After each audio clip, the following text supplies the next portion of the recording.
안녕하십니까. 위트나니언 이승호 원장입니다. 오늘은 위하수에 대해서 말씀을 드리겠습니다.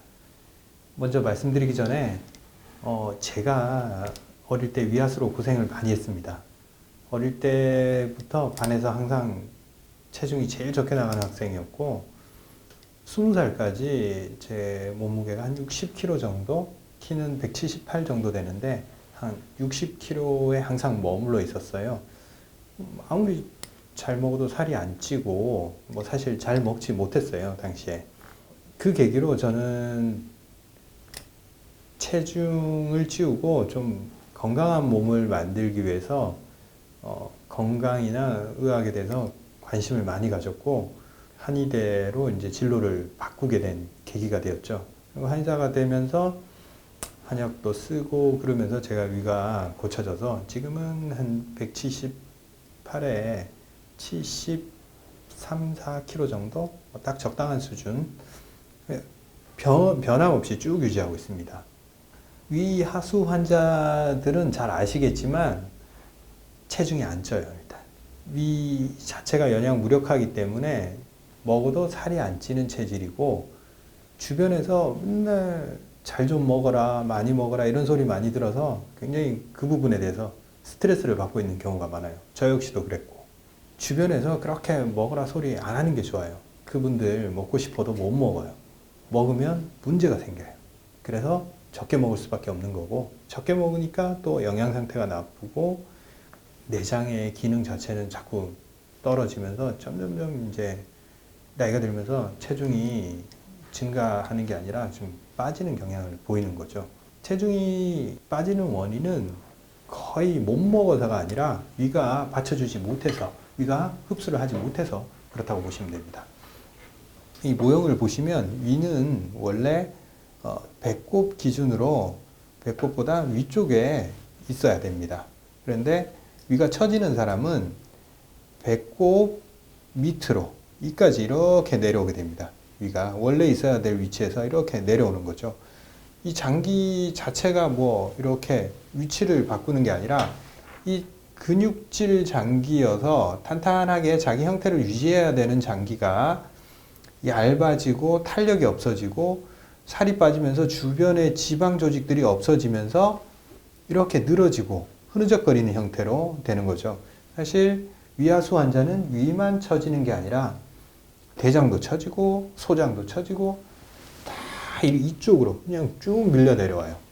그래서 제일 밑에 있는 방광까지 이렇게 아랫배 하복부 쪽으로 장기가 몰려서 아랫배가 볼록한, 말랐는데 아랫배가 볼록한 그런 체형을 갖게 됩니다. 그래서 방광이 눌리기 때문에 소변이 굉장히 쉽게 마려워요. 조금만 소변이 차도 이렇게 눌리는 느낌 때문에 자꾸 이제 요일을 느끼게 돼서 화장실을 자주 가게 되죠. 또 위하수 환자가 방광이 압박을 받고 장기가 밑으로 처져 있다 보니까 혈액이 몰려 있는 부위가 이쪽으로 굉장히 많이 쏠려 있어요. 그래서 이쪽이 묵직한 느낌을 받고 특징적으로 남자 환자들 경우에 이렇게 생식기 주변으로 땀이 많이 찬다, 축축하다, 눅눅하다 그런 느낌을 많이 호소를 하세요. 전반적인 체액이 아래쪽으로 몰려있기 때문에 그런 거죠. 그리고 또 간혹 위가 처지면서 식도를 아랫부분으로 당기기 때문에 여기가 이렇게 당긴다. 뭔가 여기서 밑으로 당기고 있는 듯한 느낌을 받는다. 이렇게 호소하시는 분들도 있어요. 이 위하수 환자들은 위에서 음식이 빠져나가는데 시간이 굉장히 오래 걸리기 때문에 위에서 머무는 시간이 길어지면서 음식이 소화가 이제 미즙 상태가 돼서 액체화가 됐는데도 못 빠져나가요. 그래서 위에서 꿀렁꿀렁꿀렁 소리가 나고 물을 먹으면 위에서 못 빠져나가고 계속 꿀렁거리는 소리만 나고 물을 먹으면 좀 괴롭다고 이렇게 표현을 합니다. 이런 환자들은 주의해야 될 부분이 있어요. 음식을 한 번에 많이 못 먹기 때문에 한 번에 드시는 음식이 좀 양이 좀 통제가 돼야 돼요. 그리고 이제 심한 경우는 적은 양을 좀 자주 먹는 방법을 사용할 수밖에 없어요. 대량의 음식이 들어갔을 때 굉장히 괴롭기 때문에 적은 양을 자주 먹는 방법을 사용하고, 요거보다 증상이 조금 심하지 않은 경우는 세 끼를 먹는데 양 조절을 잘 하셔야 돼요. 아침을 가볍게 드시고 점심, 저녁을 그나마 좀 챙겨 드셔야 돼요. 아침을 잘 먹어야 된다는 생각에 아침부터 제대로 먹게 되면 이분들은 증상이 더 심해져요. 하루 중에서 아침이 가장 위기능이 떨어지는 시간이기 때문에 아침은 굉장히 가볍게 누룽지 끓인 거, 미음, 좀 더 액체화된 음식들, 이런 음식들로 간단하게 따뜻한 음식으로 위를 워밍업 정도 시켜준다. 이 정도로 드시고 점심을 위한 준비 과정 정도로 생각하셔야 돼요. 아침을 잘 챙겨 먹으면 안 됩니다. 그리고 점심을 제대로 챙겨 먹고 그 다음에 충분한 시간, 위에서 음식이 빠져나가는 시간을 고려해서 남들보다 좀 더 시간이 걸릴지도 몰라요. 12시에 밥 먹었는데 소화되는 시간이 길다 싶으면 한 7시 정도까지는 먹지 마시고 7시 정도에 먹고, 주무시는 것도 최소 5시간.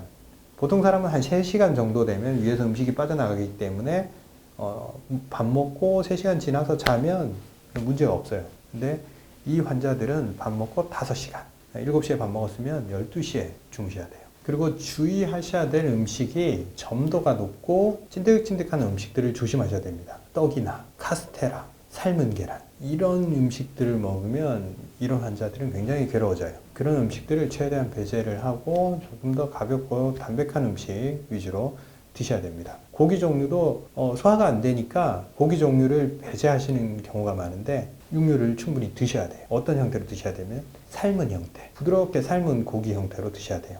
구워 먹는 거 소화 잘 못 시켜요. 국물이 있는 삶은 닭 요리나 소고기국, 북어국, 단백질을 국이나 탕, 삼계탕 이런 형태로 섭취를 하셔야 돼요. 간혹 이제 위하수 환자들이 잘못 알고 계시는 것 중에 하나가 액체류 많이 먹으면 안 된다라고 생각하시는데, 단백질은 약간 액체를 겸비한 국이나 탕의 형태로 드시는 게 훨씬 더 좋아요. 그리고 지방질도 섭취를 해 주셔야 됩니다. 지방질은 소화가 어렵기 때문에 대체적으로 이런 환자들은 지방을 섭취를 안 하려는 경향이 있어요. 왜?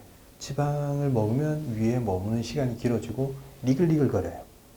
메스껍다고 표현하기도 하고, 튀긴 음식, 중국 음식 이런 거 먹으면 이분들 굉장히 괴롭죠. 그래서 이런 음식들을 최대한 피하려고 하는데, 그러다 보니까 더 문제가 생겨요. 왜? 흡수가 굉장히 안 되는 상태에서 활동을 하다 보니까 먹은 거는 별로 없는데 활동을 하잖아요. 그러다 보니까 몸에 있는 지방을 많이 태워버려요. 그래서 내장에 있어야 될 지방들이 다 자꾸 빠져나가요. 내장 지방량이 우리 인바디 해보면 극도로 낮아져 있어요. 근육도 굉장히 많이 빠지고 있는데 지방은 더 빨리 빠져버려요. 탄수화물을 충분히 섭취를 못하기 때문에 지방 손실도 꽤 많아요. 복부에 있는 지방, 몸에 있는 지방들이 빠져나가니까 추위도 엄청 타고 좀 몸의 탄력감도 계속 떨어지게 되는 거죠.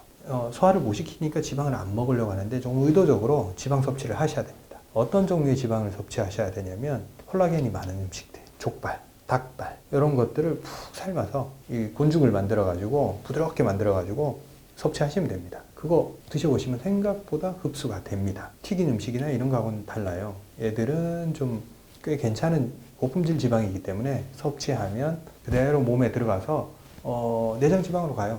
우리 내장 지방 나쁘다고 하지만 이분들한테는 내장 지방이 꼭 필요해요. 내장에 지방이 꽉꽉 들어차야지 위가 제자리로 갈 수 있고 장기가 제자리를 찾을 수 있어요. 지방을 겁내하지 마시고 좋은 지방은 섭취하셔야 된다. 이 부분을 기억해 주셨으면 합니다. 이상입니다.